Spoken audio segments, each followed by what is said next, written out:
pas traverser par là. On traverse comme ça.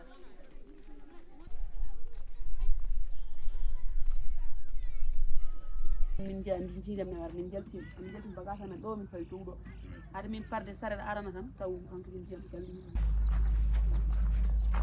C'est comme ça certains bâtiments qui sont détruits. C'est l'intérieur qui va détruire, ça reste le correcture qui est deux ans kay ɗo mi sikkanani min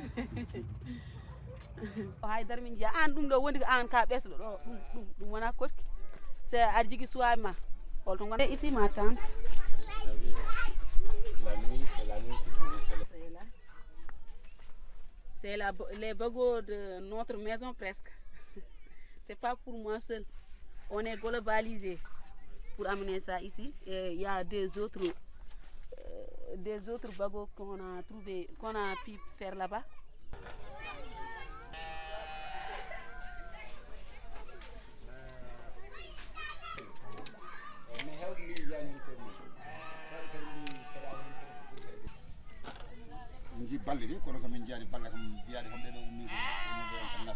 Kon ga suna min egirde min paari ga en min gumno min garti ga min jidi ko wonɗo so min keɓi ɗo noon ko gasa matam wonɗo ɗo ko gasa matam wonɗo so min keɓi ɗo min jiɗi ko hodde ɗo min joom jawɗele noon min jogui jawdi darinde min jiɗi wonde ɗo so min keɓi ɗo ɓurti towde seeɗa. Oui, sont tombés.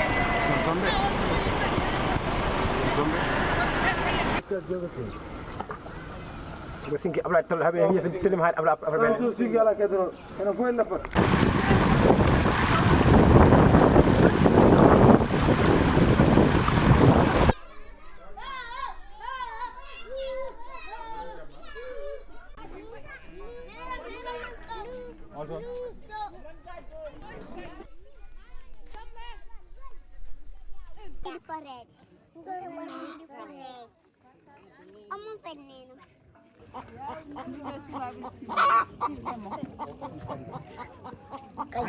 Et tu manges pas s'il n'y a pas de poisson? S'il n'y a pas de poisson, on ne sait pas de quoi manger.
Amnar Mamadou Camara.